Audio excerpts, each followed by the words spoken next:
조갑제 TV 시청자 여러분 안녕하십니까? 2023년 10월 8일 밤 11시 30분입니다. 어제 오늘 여러분들은 텔레비전을 통해서 또는 유튜브를 통해서 전면전의 실황을 지금 중계 방송을 보듯이 목도하고 있습니다. 이런 일은 아마 세계 전쟁 역사상 처음일 것이라고 생각합니다. 어떻게 보면 좀 초현실적입니다. 하마스 민병대가 이스라엘 지역으로 들어와서 지나가는 자동차를 향해서 그냥 연발 사격을 하는 장면은 영화에서나 볼 수 있는 것 아니겠습니까? 그리고 하늘을 수놓고 있는 수천 발의 로켓포와 그것을 요격하는 이스라엘 아이언돔의 요격 미사일이 불꽃놀이를 벌리는가 하면은 수백 명이 모여서 즐기고 있던 음악 페스티벌 현장을 습격한 하마스 민병대원들이 거기서 수백 명을 죽였다고 합니다.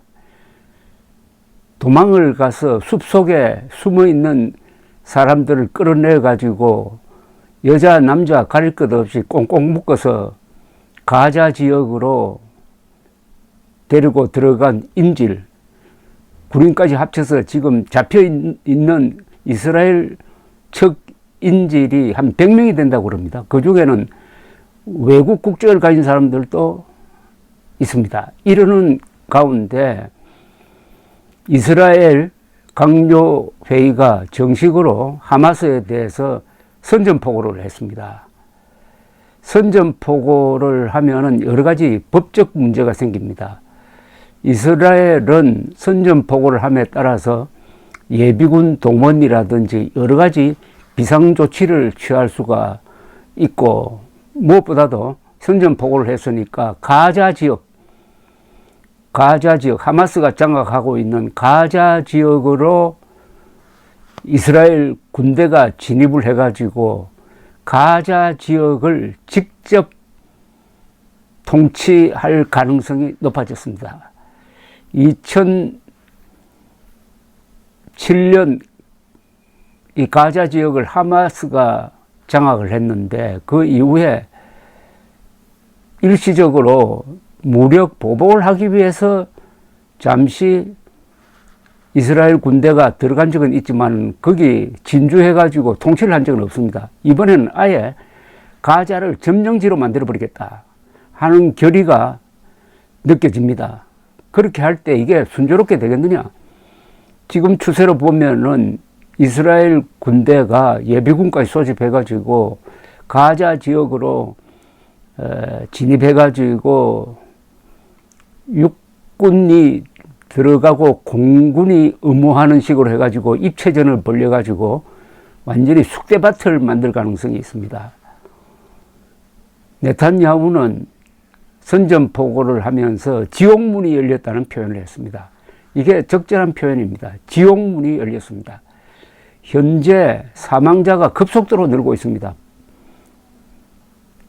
어제만 해도 이스라엘 측 사망자가 20명, 40명, 70명, 100명, 150명, 200명, 300명 하다가 벌써 600명 이상으로 나옵니다. 600명.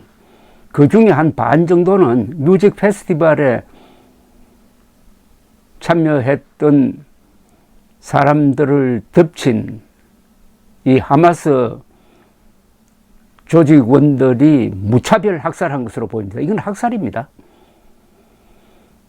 그리고 거기에 대한 보복을 받은 이 하마스 쪽에서도 사망자가 한 300명 이상, 그러면 벌써 한 30시간 지나가지고 사망자가 한 1000명입니다. 이건 완전히 전면전입니다. 부상자는 아마 수천 명에 달할 것입니다. 그리고 한 100명의 이 인질 또는 포로, 인질이라고 봐야 되겠죠. 인질로 납치돼 간 사람들의 운명입니다. 그럼 이 배후에는 누가 있느냐? 이번에 이 하마스의 작전은 입체적이고 대규모였습니다. 그리고 매우 조직적이었습니다. 어제 아침에 벌써 수천 발의 로켓포를 쏜 다음에 이스라엘 군을 흔들어 놓고는 철조망을 넘어서 이스라엘 촌락으로 덮치고 아마 수천 명이 들어갔을 겁니다. 그들은 군복을 입고 있지 않아요. 그냥 민간복 입고 들어간 일종의 민병대입니다. 그런데 아주 목숨을 걸고 싸우는 것으로 보입니다. 이들을 추방하기 위한 작전이 아직도 끝나지 않았다고 합니다. 아직도 여러 군데서 보병전, 근접전이 진행되고 있다고 합니다. 저 막강한 이스라엘 군대를 상대로 이 거지 군대처럼 보이는 이들이 잘 싸우고 있다는 이야기입니다. 그리고 패러글라이딩을 타고 들어오고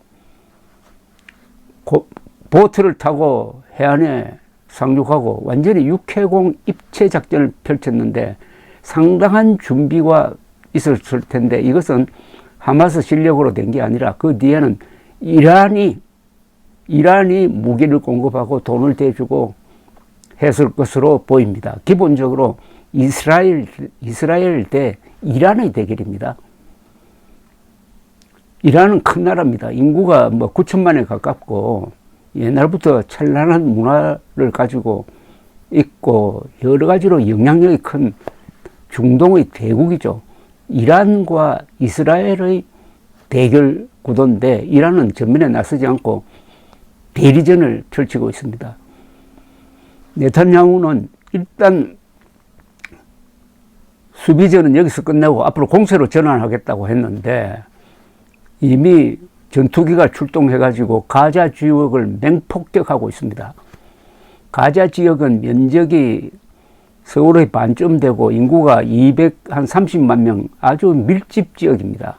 벌써 400군데 넘는 타겟을 폭격을 했다고 합니다.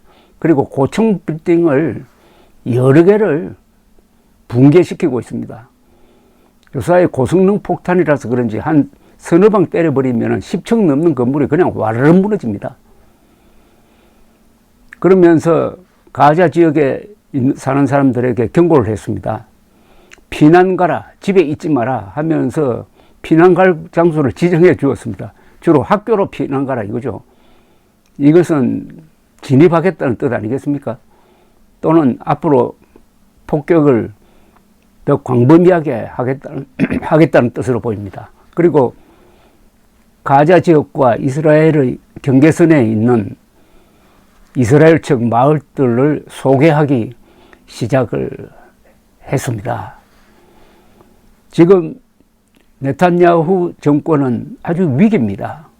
왜 이런 대규모 공격을 막지 못했느냐? 정보 실패가 이렇게 심할 수가 있느냐 해가지고 코너로 몰리고 있습니다. 그러니까 더욱더 이를 갈고 가자 지역에 대한 보복 공격이 신속하게 이루어질 것 같은데 민간인들과 하마스 민병대가 섞여버리면은 더구나 땅굴을 많이 파놨을 겁니다. 그렇게 만만하게 되지 않고 상당히 큰 피해를 보게 될 것으로 생각됩니다. 벌써 30몇 시간 지나서 1000명이 죽었다고 그러면은 본격적으로 가자 지역에 진입했을 때 얼마나 더 죽겠습니까? 이렇게 될 때 과연 이스라엘이 버틸 수 있느냐 하는 그런 생각까지 듭니다. 참 하마스라는 거지 군대와 세계에서 가장 잘 싸운다는 군대가 대결해가지고 어떻게 이렇게 됐느냐. 역시 기습의 위력입니다. 한번 기습을 잘하면은 이렇게 주도권을 잡을 수가 있습니다. 기습하는 쪽이 주도권을 잡게 합니다. 그 효과가 상당히 오래 갈 수가 있습니다. 이미 이스라엘 군대와 네탄야후 정권은 그 권위에 있어서 아주 거의 치명적 타격을 받았습니다. 네탄야후 그리고 이스라엘이라는 국가와 군대가 이 타격에서 벗어날 수 있을지 상당히 궁금하기도 합니다. 그리고 이란은 영향력을 가지고 있는 곳이 하마스, 그리고 지하드라는 또 다른 테러 단체, 그리고 레바논에 근거를 둔 헤즈볼라, 그리고 시리아의 아사드 정권, 그리고 이라크도 같은 시아파 정권으로서 이라크도 상당히 이란 영향이 있습니다. 이 5개의 부하처럼 다루고 있는 이런 무장 조직을 거느리고 있으니까 절대 이스라엘이 이란을 만만하게 볼 수 없는 그런 힘의 관계를 가지고 있습니다. 또 이란은 중동의 중국처럼 역사와 문화가 찬란하고 그러다 보니까 이 외교나 전략 전술이 상당히 수준이 높습니다. 한국 사람들은 이스라엘을 좋아하고 기독교인들이 많아서 이스라엘은 유대교지만은 하여튼 이스라엘에 대해서 좋은 생각을 갖고 있는데 이란 또한 만만치 않다는 걸 기억하셔야 됩니다. 이렇게 진행되고 있는 이 싸움의 결말은 아마 세계적 영향을 끼칠 가능성이 없지 않습니다.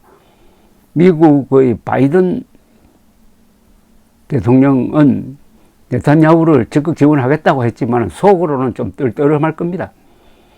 네탄야후와 바이든 두 사람 사이가 좋지 않습니다. 특히 네탄야후는 부패 문제로 기소가 되어 있습니다. 그래서 악을 쓰고 사법부를 장악하기 위한 법률을 통과시키는 과정에서 완전히 이스라엘 사람들을 두 개로 쪼개놓고 말았습니다. 그런 과정에서 이번에 정보 실패가 있지 않았느냐라고 판단됩니다. 이런 정보 실패는 정말 치명적입니다. 작전 실패는 용서할 수 있지만 정보 실패는 용서할 수 없다고 그럽니다. 가자 지역은 잘 통제된 지역이고 가자 지역 안에 이스라엘의 정보망이 첩첩이 있었을 것이고 가자 지역을 봉쇄하는 그 울타리 안에 울타리 위에 수많은 전자적 정보 수집 장치가 있었을 텐데 어떻게 이렇게 당했느냐? 이게 지금 모사드라든지 이스라엘 군대 내부에 있는 반 네탄야후 세력의 어떤 사보타지 아닌가 하는 그런 루머까지 나올 정도니까 하도 기가 차니까 그런 이야기까지 나오지 않겠습니까? 이 세계 정세는 이렇게 물려가지고 돌아가면은 지금 진행되고 있는 이스라엘 하마스 전쟁이 한반도에 어떤 또 영향을 미칠지 모르게 됩니다. 그래서 저는 앞으로 이 사태를 면밀히 주시하면서 여러분들에게 참고가 될 만한 이야기를 해드리려고 합니다. 기습 남침을 당해서 우리가 어떻게 됐습니까? 망할 뻔했지 않습니까? 기습이라는 게 이렇게 무섭습니다. 기습을 막으려면은 정보 판단이 정확해야 되는데 그게 그렇게 쉬운 것도 아닙니다. 기습의 위력을 다시 한번 보여주는데 어쨌든 지옥문이 열린 것은 사실입니다. 지옥문이 열렸는데 그 뒤에 뭐가 있는지 악령과 악마가 쏟아져 나올지 그러면 판도라 상자를 연 것과 마찬가지인데 끔찍하기도 합니다. 감사합니다.